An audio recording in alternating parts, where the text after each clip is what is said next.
Dear student, Assalamu alaikum. I am Miss Noor, your Urdu teacher from Pakistan International Public School. پیارے بچوں، آج ہم اپنا نیا سبق پڑھنے جا رہے ہیں جس کا نام ہے حضرت عثمان غنی رضی اللہ عنہ۔ سبق شروع کرنے سے پہلے میں آپ سب کو حضرت عثمان غنی رضی اللہ عنہ کے بارے میں کچھ بتانا چاہتی ہوں۔ حضرت عثمان غنی رضی اللہ عنہ ہمارے تیسرے خلیفہ تھے۔ آپ رضی اللہ عنہ حضرت محمد صلی اللہ علیہ وسلم کے داماد بھی تھے۔ داماد کا مطلب ہوتا ہے بیٹی کا شوہر۔ آپ کو ذو النورین بھی کہا جاتا تھا، یعنی کہ دو نوروں والا۔ ذو النورین کا مطلب ہوتا ہے دو نوروں والا، یعنی کہ آپ کی شادی حضرت محمد صلی اللہ علیہ وسلم کی دو بیٹیوں سے ہوئی تھی۔ آپ رضی اللہ عنہ کاتب وحی بھی تھے۔ کاتب وحی کا مطلب ہوتا ہے لکھنے والا۔ پیارے بچوں، اب ہم اپنا سبق شروع کرنے جا رہے ہیں۔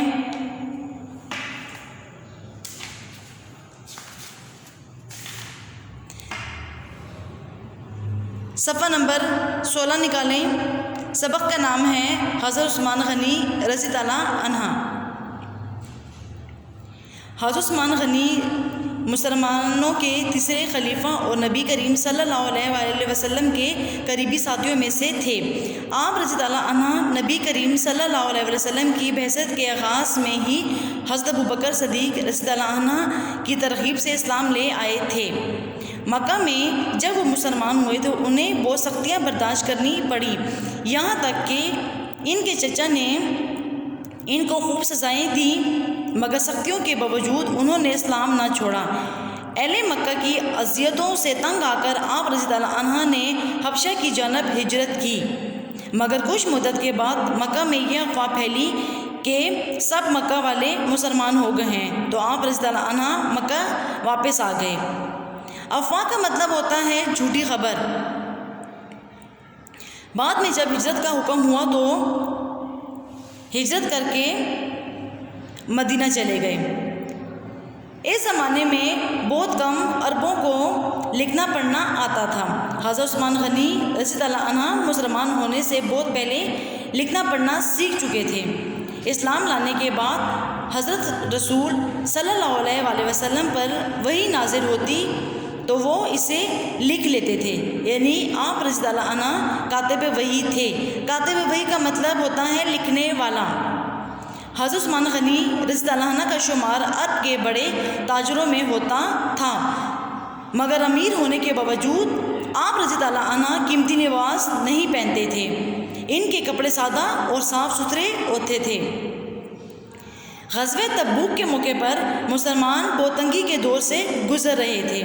نبی کریم صلی اللہ علیہ وسلم نے جنگی ساز و سامان اور رسید وغیرہ کے لیے چندہ کی اپیل کی۔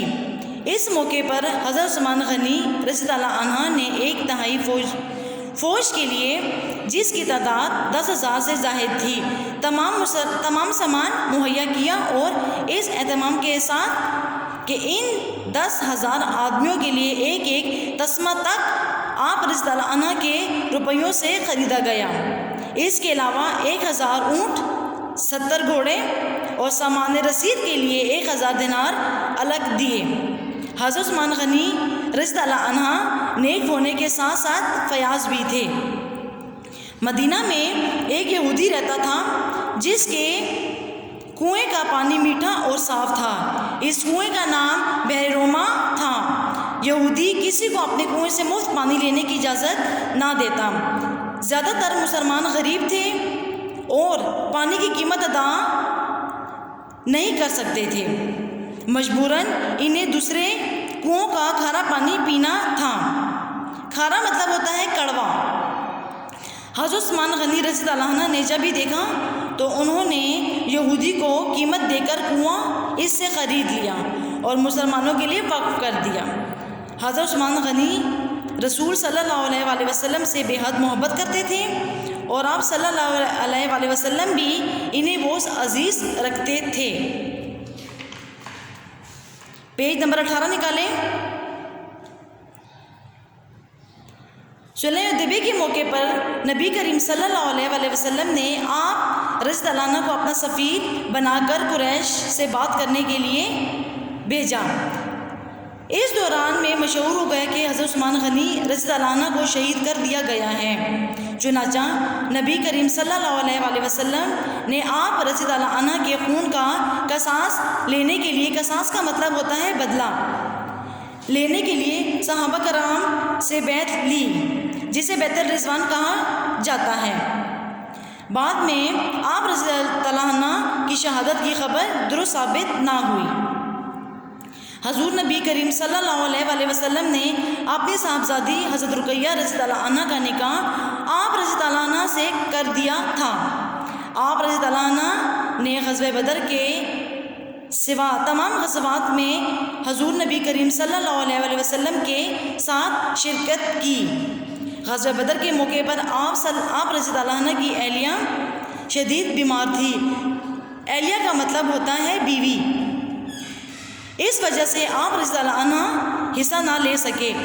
جب بدر کی فتح کی خوشخبری مدینہ پہنچی تو حضرت رقیہ رضی اللہ عنہ کی قبر پر مٹی ڈالی جا رہی تھی۔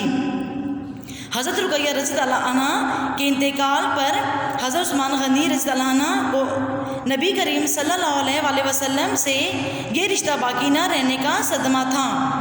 چنانچہ حضور نبی کریم صلی اللہ علیہ وسلم نے ان کی دلجوئی کے لیے اپنی دوسری صاحبزادی حضرت ام کلثوم رضی اللہ عنہ کو آپ رضی اللہ عنہ کے نکاح میں دے دیا۔ اسی لیے آپ کو ذوالنورین یعنی دو نوروں والا کہا جاتا ہے۔ حضور صلی اللہ علیہ وسلم کی وصال کے بعد ان کے سب سے قریبی ساتھیوں میں یکے بعد دیگرے 4 صحابہ خلیفہ بنے۔ حضرت عثمان غنی رضی اللہ عنہ ان میں سے تیسرے خلیفہ تھے۔ ان کے زمانے خلافت میں مسلمانوں نے بہت سے علاقے فتح کیے۔ اسی دور میں مسلمانوں نے سب سے پہلی جنگ سمندری جنگ بھی لڑی۔ حضرت عثمان غنی رضی اللہ عنہ جب خلیفہ بنے تو ان کی عمر 70 سال تھی۔ وہ ایک نرم خور اور رحم دل انسان تھے۔ ان کے دشمنوں نے اس کا فائدہ اٹھایا اور ان کو خلافت سے ہٹانے کی کوشش کرنے لگے۔ حج کے زمانے میں بہت سے مسلمان مکہ گئے ہوئے تھے۔ صفحہ نمبر 19 پر دیکھیں بیٹا۔ دشمنوں نے موقع دے کر خلیفہ کے گھر کو گھیر لیا۔ مدینہ میں جب لوگ حضرت عثمان غنی رضی اللہ عنہ کے حامی تھے، انہوں نے دشمنوں سے لڑنے کی اجازت مانگی، مگر آپ رضی اللہ عنہ نے انہیں یہ کہہ کر روک دیا کہ میں اپنے لیے ایک بھی مسلمان کا خون بہانا نہیں چاہتا۔ ایک دن حضرت عثمان غنی رضی اللہ عنہ قرآن مجید کی تلاوت فرما رہے تھے۔ 5 آدمی مکان کے اندر گھس آئے۔ ان میں سے ایک نے خلیفہ پر حملہ کیا۔ حضرت عثمان غنی رضی اللہ عنہ کی بہادر بیوی حضرت نائلہ رضی اللہ عنہ نے ہاتھ بڑھا کر دشمن کا وار روکنے کی کوشش کی تو ان کی 3 انگلیاں کٹ گئیں۔